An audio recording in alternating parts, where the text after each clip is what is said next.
Welcome to the Seeding Social Good podcast by Turnkey. I'm Katrina Van Huss, chair and founder of Turnkey, and this podcast is all about figuring out what works to help us all do more good faster. How the design of your fundraising event impacts the relationships with your constituents. And so with us to talk about that today is Brian Carney. He's the CEO of Blue Sea Foundation in Ontario, and their signature event is called the Coldest Night of the Year. And welcome, Brian. Can you tell us a little bit about the Blue Sea Foundation? Our first event was called the Ride for Refuge, and our second born was called Coldest Night of the Year, and that's the one that I think we're best known for in Canada, and now just a little bit in the United States. Yeah, Blue Sea has as a vision, a desire that's not on any PowerPoint or up on any wall. It's just tattooed on every staff as they come through the door to see a more generous world. So that's it. That's what drives us. That's our MO, and that's what we'll be doing. Yeah. So, most importantly, you are from Canada, and your favorite beverage or your daytime beverage is, yes, Tim Hortons coffee. Yeah, no, I on cue. Yes. Every time you buy a Tim Hortons coffee, a Canadian apologizes. So it's Oh, I love it. Talk to us about your experience with COVID and potentially how it intersects with the language that Otis and I use an awful lot, which is social versus market relationships. And I'm going to pause you just a second. Otis, define social versus market relationships. Psychologists talk about people being in two kinds of relationships. There are social relationships that people have. And these are relationships when you ask someone, well, why are you doing this thing? Why are you donating? Why are you volunteering? Why are you helping your sister clean out her garage? They'll just say, well, it's just the right thing to do. It's something that I believe in. In a market relationship, by contrast, there's some kind of a transaction. Somebody's getting something for doing something. Psychologists often talk about behavior contingent rewards. And these are rewards that you get for doing something. So, if you raise $1,000, you're going to get a cooler. That's a behavior contingent reward. And these are people that are in market relationships. They're getting something for doing something, in other words. Okay, so Brian, back to you. Describe your condition before COVID, and then what happened during COVID, and then let's go after COVID. And you've promised us some juicy nugget of knowledge that you're going to disclose today. So go ahead. Okay, well, actually, I would like to go back a long way to say that in the first 2 years of the very first event, when I knew nothing, zero, I looked at the other events in Canada that had any pedigree and tried to model myself after that. Now, this is an event, 25,000 the first year, 45,000 the second year, 85,000 in year three, a peer-to-peer event, riding your bike. That's all it was. And what I saw was, with all due respect to our good friends at CIBC Run for the Cure, is they had all these steps of reward for fundraising success. And so we modeled that. And it was at times absolutely idiotic what we were giving away. I was literally like, is that a thermos? Put a logo on it. And Katrina, I'm guessing to some small extent, that pain, as I read in both of your books about that whole factory, and it was in year number one, it was stupid. In year number two, I doubled down and added steps, and it was ridiculous as I was handing out this stuff to people who only wanted to help refugees. Like, I was just killing it for them. Like, no, have this thermos and this cool toque. And I get excited just thinking about how dumb that was. And, it took a while to register that it just didn't matter. And actually, when we finally bought into a peer-to-peer online fundraising system, everything was analog, right, initially. It kind of forced our hands because we just accepted the default setting that at $150, you'd get a single piece of swag. And that's what we went with, as well as a $25 registration fee. So you asked about what pre-COVID was. Well, it's hard to back up 10 years of pre-COVID, but it wasn't at all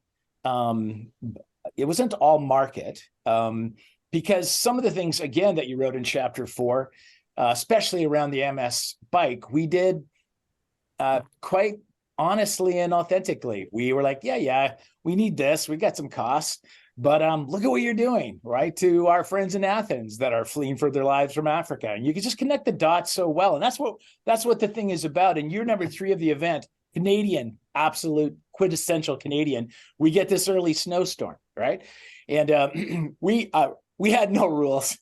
you're 5 years old on a bike, you're heading out into the snow. And I mean, it's coming down, the plows are out. We're like, no, we'll go. There was no guide then. It was just send them out like lambs to the slaughter. Anyways, so away they went. And that year too, you know, we learned that like the more they suffered, the more it meant. Right. And so we went out, like while they were out, we went out to a dollar store and got like tons of socks because everybody was soaked to the bone, and quickly got some hot cider from Mennonites at the 25K. That's about 14 miles or something like that for Americans, mark, to have something warm at that end. And so we were loving them up, right? Like we didn't know anything, but we were loving them up, and it was about the mission and what this thing was all about. But also at the end, here's your stuff. Go and be happy with your thermos that you'll never use again. Yep. So that was pre-COVID. And we were beginning to, and there were some other things we were bumping into, you know, around the reg fee. Like we're like many that are in this. I'm not unique. Blue Sea's not unique, but we are definitely data nerds when it comes to analyzing what's happening and some of the trends. And we started to see some concerning trends around it. And in 2017, your first book came out. I remember reading it at the beach in Florida and really enjoying it and thinking, oh, this is disruptive and also affirming to some decisions. And so going into COVID, as we did that turn, so COVID comes, and, you know, as your good book says in chapter 4, we dodged the bullet because our event was end of February, and March 16th or 17th closed down. And so the money was in. We got it out to our partners fast, and then we hunkered down and began to think about the ride and another event called the Grand Parade that we had that summer. And in those moments said, here's the opportunity to switch and to make some of the decisions that were needed, you know, around the registration fee. You described doing it and then being just absolutely terrified because you didn't know what's going to happen once you took that turn to ditch the registration fee. And you couldn't tell really from the early returns what was going to happen. And so we did kill the registration fee, but the first thing that happened was, you know, the number of locations were slower, the number of people wanting to do anything or step outside. Some literally by law couldn't. And so all of that was happening simultaneously. And so we were nervous. Yeah, very much so. I said terrified. I was terrified because, you know, at the end of the day, we've got to cut payroll and look after our people and our partners. From August 1st through the end of September, you know, it goes into that exponential run, and it wasn't exponentialing at all. It was just flatlining, like people were still on vacation. But when Labor Day, even then, though, it was slow. And then it was an incredible rush to the finish. So whereas the year before we had 2.4 million raised in the ride, 1.15 got raised that year. Oh, that was raised with significantly fewer participants. And that was the first indication that the chafe, those who just wanted to kind of be around the event, were not interested in being there. I think your term is, you know, the consumers left in droves, and the constituents who bled for the thing, either the event and or the cause, showed up, and their hands were very high. Count me in. I mean, our pivot was to introduce something called freestyle. Here's like eight ideas that you could do to make this happen. It's not unique, but 8 ideas. We called it freestyle. You chose it. We didn't connect it to any digital platform or anything. I would just choose it, do it, talk about it, share it. And, you know, at the end of the day, 75% of them still wanted to walk or ride their bikes.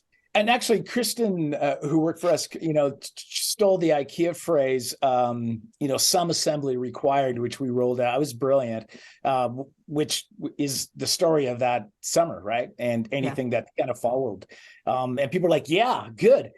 To tie into what you said, it gave them autonomy. It gave them some mass, like, okay, we'll do it. And sure enough, they did. And they, you know, they didn't go skydiving. They didn't do foolish things that we're aware of. They got at the fundraising, and it mattered more than anything. And then our relationship with our partners, our locations are partners. So they come in through the event a little differently than other PDPs. And so we just coached our partners on just communicating the essential needs that they had in the midst of COVID, and not getting cute with it. You know, here's how it's affecting us. Here's how you could help. Please ride your bike. In a way they went. killing the registration fee wasn't in isolation. Mhm. What was also needed with that, and it may be instructive to anyone listening, is we also needed to address the fact that we had lost our nerve talking about fundraising in our events. Oh, And so interesting. the front page of our events would say walk, register to walk. And so we changed that to register to fundraise. It's not about walking. As you say in your book, it was never about the bikes, right? From MS. Right. It's about something else. And so, we committed to offending people over the overt way we used and talked about fundraising at almost every stage of it. And we just tried to do it with a cheekiness that hopefully they would find endearing. So then it set up that shift to go all in, frankly, and cast ourselves onto the net and see how the no registration fee would work. We saw a significant surge in gross revenue. Sponsorships were up huge. Everything was up, up, up. So go through our first year post-COVID was what we call our 2021 CNOI. And we saw this, 55% increase. And then the year after, it's up like 22%. Right. And this year, we were pinching ourselves with the increase. I mean, you just don't bet against the donor. The donor shows up almost. The donor's faithful. The donor will write the check. Dollar per donor went up a little bit for sure during COVID, but more than anything, if they were asked, they gave. It was excellent. And so, but it was such a surge. We were waiting for this year to get, some, a big dip down. I was nervous again. I was a little nervous.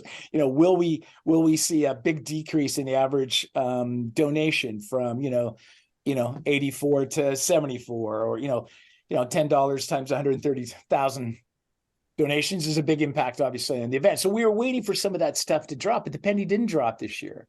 Interesting. It didn't drop, and what we especially track for sure is that, of a pie, what percentage of our participants, so about 37,000 participants, what percentage of those participants in CNOY did no fundraising at all? Pre-COVID, it's at 34%, 35%.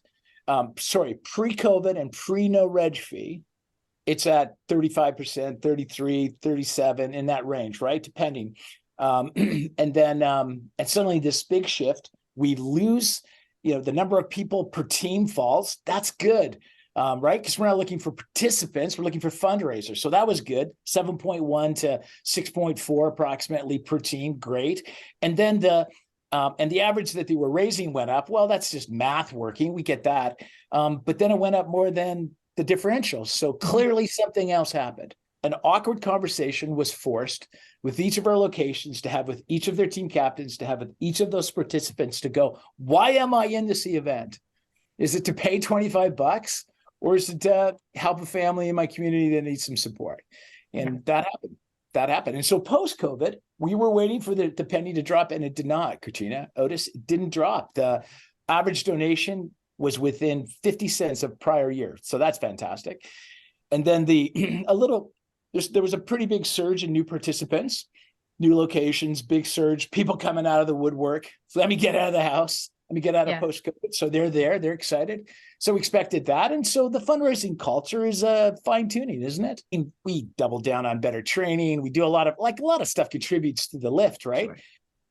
But that moment of decision at the gate, at checkout, it's not even a checkout. It's just, are you in? Thank you. It was on the beach in Florida. I'm like, we're doing this, but when will it be? So it's not the whole story by any means. You guys would never pretend it is. Yeah. But I mean, everybody that registers can't dumb the thing down. Brian, did you make a change with your recognition products as well, or was it just your reg fee? And you mentioned you're giving away toques. Toques, for those who don't know, is a stocking cap to Canadians. So were you still giving away the branded toques? Yeah. So in the early days of, so before in coldest time of the year, if you paid the $25, you got the toque. And by the way, toque is what it's called. So if you're calling it something else, you've got it wrong. It's not a stocking hat. It's not a beanie. Toque. TOUQU. Anyway, that doesn't matter. So, and so it was like toques were confetti. if you could fog a mirror and you look like you fundraised, you got a toque, or if you paid the fee. And, so pre-COVID, 10,000 people pay out of 22,000 paid the reg fee. They were all wearing the toque. The toque is evidence of your commitment to this mission. Not that you cut a check for $25. So the only swag we have is that, Otis. It's at the $150 level for participants, $75 for students. You know that we shut down our product warehouse after going through that same emotional experience that you're describing. It's like, holy crap, we're doing a bad thing. We're doing a bad thing. Yeah. I thought that was really authentic, actually. I just read that. I was just rereading it again before this. And with long lasting impact, because, it's really hard. Otis, maybe you can describe, once you establish a market relationship, how hard it is to get over it, which kudos to you, Brian. It sounds like you guys have managed that leap, but Otis, could you address that?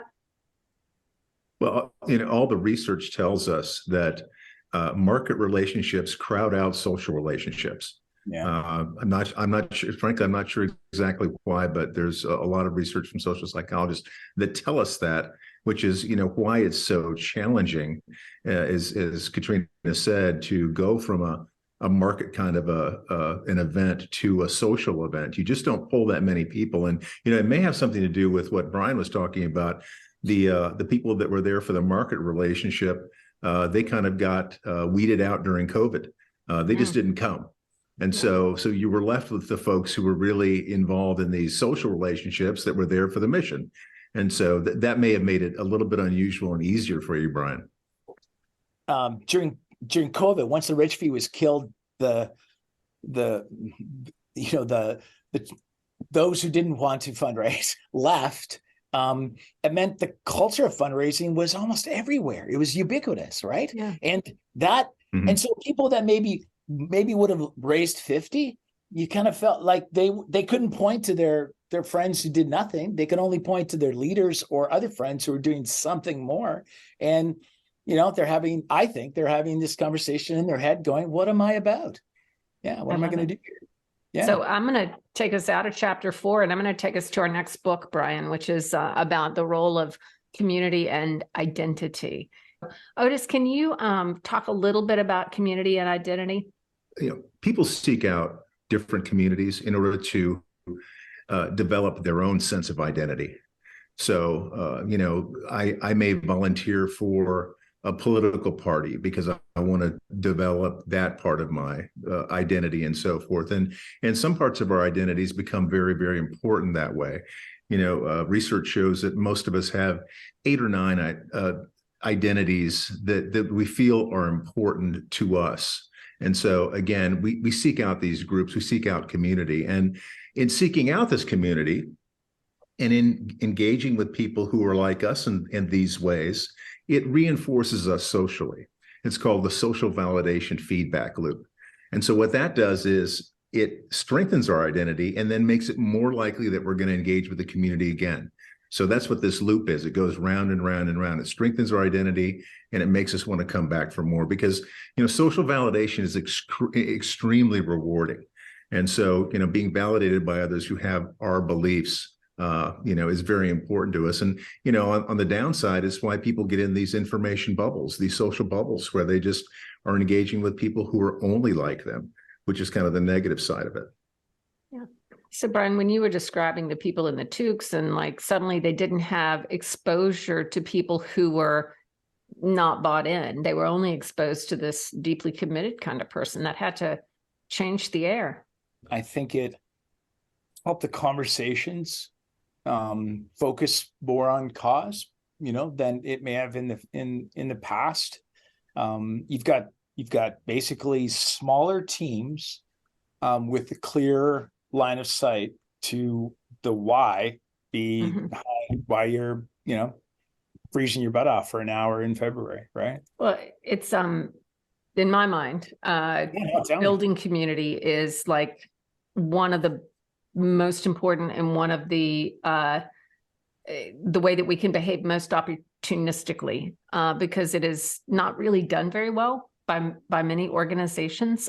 We typically hit a technology gap when we try and do it. You know, virtual community is supplied by very few companies, most of whom are using our data for profit. So, Yeah. you know, that's a problem. And yet that's where we see a lot of steps forward in community building. Faith communities are diminishing. You know, people are leaving faith communities and they're not replacing it with anything. And I think that's the opportunity, or that's an opportunity for nonprofit, is to step in and deliver community to people in the context of mission. And I think it is just a gift to humanity, because these people are happier, healthier, and they're also, of course, impacting the mission. Otis, what am I missing on community? It's one of the things about Brian's event. People are out in the cold. Yeah. They're out in the cold. They're freezing their butt off, as Brian said, and they're not getting anything for it. And when somebody does that, they're in an extreme condition, they're uncomfortable, you know, it increases their belief in the mission, because unconsciously what's going on is, I'm not getting anything out of here. If I'm freezing my butt for nothing, I must really believe in this. You know, people seek out these kinds of meanings. The second thing is, you know, when they're in a community, most of the time when nonprofits think of community, they think of the people on their email list. This is our community. But this is a real community, because these individuals are engaging with each other as they're doing the event. And, you know, it's that engagement with other people in the community that's so important, that nonprofits haven't really connected with so far, in terms of how important that is. And what translates into, you know, why that is so lovely to experience and feel, is like any event with, you know, if there's at least 80 people there, there's enough buzz, you know, with some volunteers to get something going, right? You don't have to be Susan B. Come on, right? For, you know, in terms of size, but, you know, 150, 200, 300, and everyone stops, everyone's taking selfies at the beginning, and it's cold, the sun's setting, you're walking, and everyone races out. You know this to be true, and we're very loud. But eventually there's separation, and there's a certain tiredness from talking, because you're walking, because I'm 61 and I'm not that in shape. And you stop thinking about yourself, and you start looking around, and you're seeing, because of the way the sun sets, you're seeing other people's in their homes, and you realize that you have a home, but you're thinking about the event. And this whole collective shuffling of 100 or 200 or 300 people begin to feel like, I think they begin in a certain type of community, and by the time they come back, they're actually in it in some way, you know, and so, you know, and something happens. You come back, you get your bowl of chili. I know this is, but, you know, your bowl of chili, you know, it's a single utensil, and you're standing like some of the folks on our streets that are enduring this, and you're like, yeah, this matters, and I'm glad I did something, small though it may be. I know charity partners like to see community become other things. And so, you know, if it can translate into a wallet or time is precious right now amongst volunteers. And so a great social fundraising event can translate that way. Yeah. So, you know, keeping along this line, what the place where we see most nonprofits not able to move forward is to provide the kind of community that you just described, where it's in the formation, now it's there, maybe it's changing in nature, but to extend it beyond the event, so that these people have a connection to each other, not just to the mission and to the organization, but to each other after the event. That's where we're stuck. Industry-wide, we are stuck. You know, where we see it happening in any degree is on Facebook, frankly. There are some platforms that provide a virtual community, but unless the population is already there, we don't see great uptake. So, you know, how do we give people this meaningful element in their lives more than once a year? How do we improve their lives? You know, forget about the people we're serving with a mission, but the people we're serving with the ability to be part of a community and to fundraise for the greater good. How do we serve them better? I ask everyone this, so if you don't have an answer, don't feel badly. It's definitely for us going to be capacity. They want to keep talking. They want to get ahead of next year, and we're trying to build something efficient for them. And efficiency isn't about community. We had an interesting experience a few years ago. We had the head of digital marketing for the Bernie Sanders campaign come to one of our events and spend a few days with us. Wow. And it was interesting how he described what they do in politics. He said, we get a list and we just hammer it. And then on election day, we throw the list away because that's it. That was all we cared about. Yeah. And we don't care about building any kind of community beyond election day. After they vote, that we're done. And, we know a lot of nonprofits don't want to do that. And yet, really they're doing that anyway, because they're not extending the community beyond whatever their event is. We are sick of the event by the time it ends. I am sick of the event. Like, we're like exhausted, you're like, that's enough of that event. And so I quite arrogantly, I'm speaking on behalf of Blue Sea, we quite arrogantly, and particularly me, answer the question, do you want to continue to connect with us? And we don't ask it, actually. We don't give them a shot. We don't even invite them in. I'm terribly curious about how Blue Sea, most organizations see social fundraising as the front door. They're the acquisition device for new donors, new fundraisers in the community. And then they pretty efficiently move those donors and fundraisers into other revenue channels, with major giving, middle giving, direct response. How do you manage that? Or do you do anything with that? All the donations that happen through all of our events go through Blue Sea as the charity of record. So we are the legal entity that receipts and is responsible for those charities. And we survey a lot and talk to each of our locations and ask, what are you doing with it? And for our sort of $10 million plus charities, they usually have a pretty nuanced communication plan. They don't drop it into the general in outbox, and they think about how to communicate and steward those forward. But to our mid and smaller size, and not to paint a brush, just across the board, it's usually capacity or bench strength. They are struggling. They tend to just drop it into the hopper and they get the same old communication. And of course, not much translates out of that. So that's if I were to clear out my screen behind me, you'd see some strategies that we're thinking about putting in place to make that easier for our charities to be able to communicate and walk it through. Yeah. One of the comparisons we make in our book is to compare a donor list purchased to a donor list generated by efforts like yours. Yeah.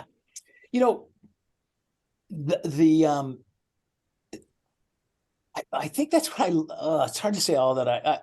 I don't care that I'm gushing. You guys we really love this book. And so it's really validating. I'm sure you've had a lot of folks echo how I felt about it. As somebody who's been in here for 40 campaigns and to go, yes, we have nothing to apologize for. We are answering the call. And you just put that so well. Thank you. Well, you're welcome. But really, we just simply reflected the community. We ask people like you, what's your life like? What are you doing? What's happening? And we reflected it back. Blue Sea grows as a result of the lift we bring to charities from a fundraising standpoint. And then we grow as we find and discover new charities and locations where there's this opportunity is presented to them to come into this franchise fundraising. I'm not pitching Blue Sea. I'm just saying that often peer-to-peer events are either seen as we could never do that.